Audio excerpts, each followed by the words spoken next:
नमस्कार, मी सारिका सिद्धनाथ किचनमध्ये तुमचं खूप खूप मनापासून स्वागत करते. यंदाच्या अक्षय तृतीयाच्या ताटात आमरसासोबत काय असावं तर टम्म फुगलेली आणि खुसखुशीत रवा सांजोरी. अनेकदा सांजोरी तेलात सुटते किंवा मऊ पडते, पण आज आपण बघणार आहोत महिनाभर टिकणाऱ्या आणि जिभेवर विरघळणाऱ्या सांजोरींचं परफेक्ट प्रमाण. चला तर मग सुरुवात करूया. सांजोरी बनवण्यासाठी इथे मी कढई गरम करण्यासाठी ठेवलेली आहे. कढईमध्ये 1 चमचा एवढी खसखस घालायची आहे. खसखस भाजून झाल्यानंतर त्यामध्ये अर्धा कप एवढं सुकं खोबरं घालायचं आहे आणि ते लालसर रंगावर परतून घ्यायचं आहे. परतून झाल्यानंतर हे खोबरं ताटामध्ये काढून घ्यायचं आहे. याच कढईमध्ये 2 चमचे एवढं साजूक तूप घालायचं आहे व 1 कप एवढा रवा घालायचा आहे व हा रवा जो आहे तो 5 ते 7 मिनिटं चांगला खमंग असा भाजून घ्यायचा आहे. रवा चांगला भाजून झाल्यानंतर यामध्ये आपण उकळलेलं पाणी घालायचं आहे. एका साईडला उकळलेलं पाणी जे आहे ते तापवून घ्यायचं आहे, गरम करून घ्यायचं आहे व ते गरम केलेलं पाणी यामध्ये घालायचं आहे आणि व्यवस्थित असा या पाण्यामध्ये रवा जो आहे तो शिजवून घ्यायचा आहे. आता व्हिडिओत दाखवल्याप्रमाणे तुम्ही रवा जो आहे पाण्यामध्ये मिक्स करून घ्यायचा आहे. मिक्स करून झाल्यानंतर यामध्ये 1 वाटी एवढी साखर घालायची आहे. 1 वाटी रवा घेतलेला होता त्यासाठी मी इथे 1 वाटी एवढी साखर घालत आहे. तुम्हाला जर जास्त गोड अशी सांजोरी हवी असेल तर तुम्ही यामध्ये 1.25 वाटी साखर घातली तरीही चालेल. तर अशा पद्धतीने रव्यामध्ये साखर जी आहे ती मिक्स करून घ्यायची आहे. मिक्स करून झाल्यानंतर त्याला एक झाकण ठेवून वाफ काढायची आहे. वाफ काढून झाल्यानंतर रवा एकदा चांगला परतून घ्यायचा आहे. बघा, आपला सांजा किती छान मोकळा तयार झालेला आहे. तर इथे मी भाजलेलं सुकं खोबरं, वेलची पावडर घालून घेतलेले आहे व परत एकदा हा जो सांजा आहे तो व्यवस्थित असा मिक्स करून घ्यायचा आहे. मिक्स करून झाल्यानंतर यामध्ये आपण थोडीशी जायफळाची पूड घालायची आहे. सांजा हा व्यवस्थित मोकळा असा परतून घ्यायचा आहे. व्हिडिओत दाखवल्याप्रमाणे तुम्ही सांजा परतून घ्यायचा आहे. तर आता इथे आपण जायफळाची पूड घालायची आहे. थोडंसं जायफळ मी खिसणीवर खिसून घालत आहे. खिसून झाल्यानंतर आता हा सांजा परत एकदा व्यवस्थित असा परतून घ्यायचा आहे. बघा, आपला मऊ मोकळा सांजा जो आहे तो तयार झालेला आहे. आता हे जे मिश्रण आहे ते पूर्णपणे थंड होण्यासाठी ठेवून द्यायचं आहे. सांजोरीचं वरचं आवरण बनवण्यासाठी इथे मी पीठ मळून घेत आहे. त्यासाठी चाळणीमध्ये 2 कप एवढा मैदा घ्यायचा आहे व मैदा जो आहे तो चाळून घ्यायचा आहे.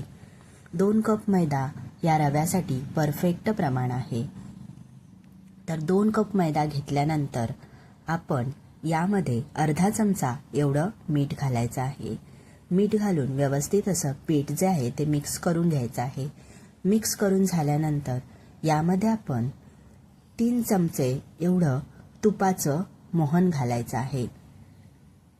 3 चमचे कडकडीत तुपाचं मोहन घालायचं आहे. तुपाचं किंवा तेलाचं मोहन घातलं तरीही चालेल व हे जे पीठ आहे ते तुपामध्ये मिक्स करून घ्यायचं आहे.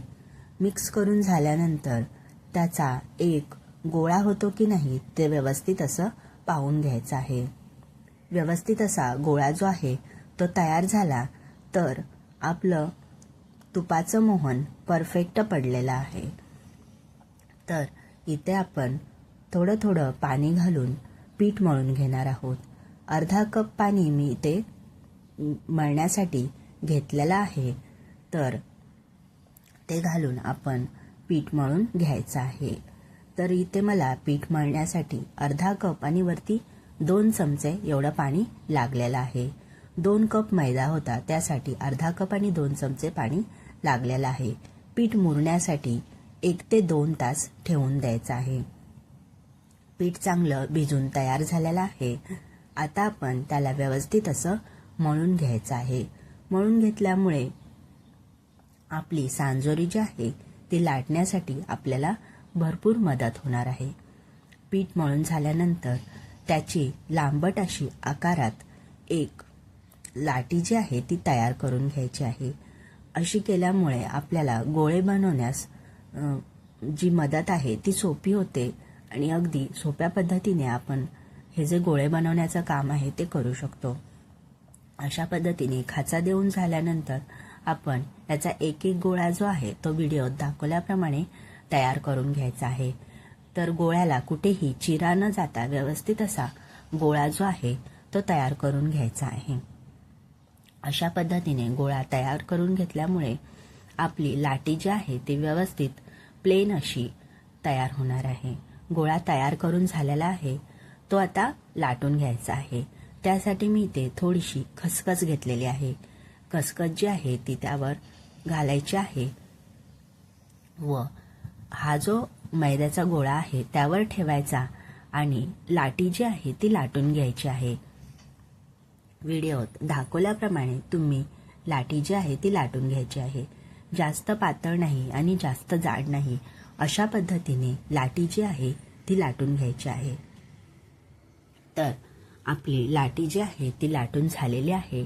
लाटीच्या कडा ज्या आहेत त्या पातळ ठेवायच्या आहेत आणि मधला भाग जो आहे तो थोडासा जाड राहिला तरीही चालेल. लाटी लाटून झाल्यानंतर यामध्ये आपण थोडंसं सारण भरून घ्यायचं आहे. तर सांजा जो आहे तो मोकळा करून घ्यायचा व त्यामध्ये भरून घ्यायचा आहे. व्हिडिओ दाखवल्याप्रमाणे भरपूर असं सारण जे आहे ते भरून घ्यायचं आहे. नंतर मी तुम्हाला अजून एक उंडा बनवण्याची सोपी पद्धत सांगणार आहे.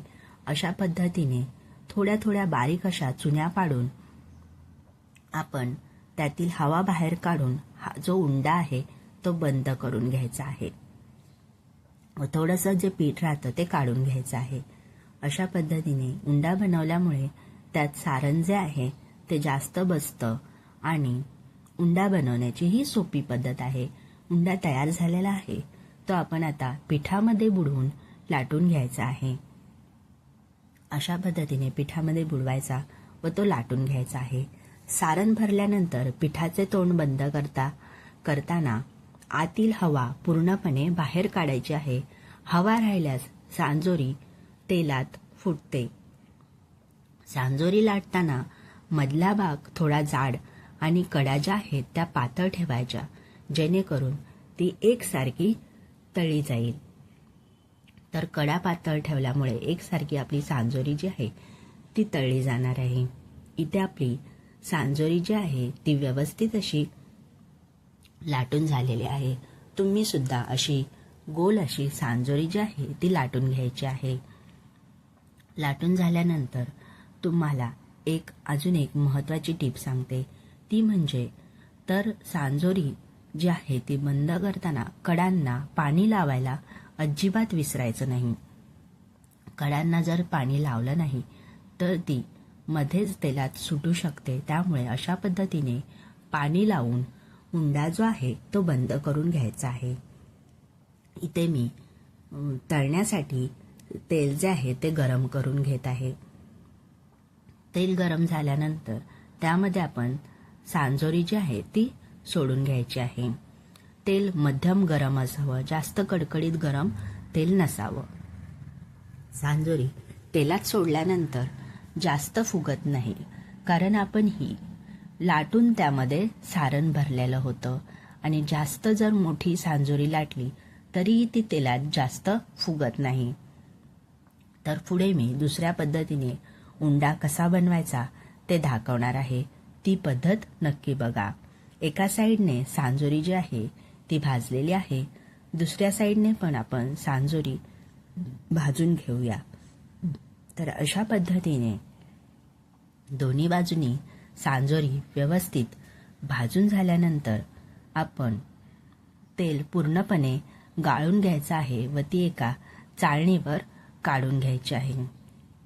व्हिडिओत दाखवल्याप्रमाणे तुम्ही ही जी सांजोरी आहे ती तळून घ्यायची आहे व एका चाळणीवर ठेवून घ्यायची आहे. दोन्ही बाजूनी त्यातील हवा जी आहे ती निघून जाते. दुसऱ्या पद्धतीने उंडा बनवताना हा जो उंडा आहे तो अशा पद्धतीने दोन्ही अंगठ्याने प्रेस करायचा आहे व त्याची गोल अशी पारी जी आहे ती तयार करून घ्यायची आहे.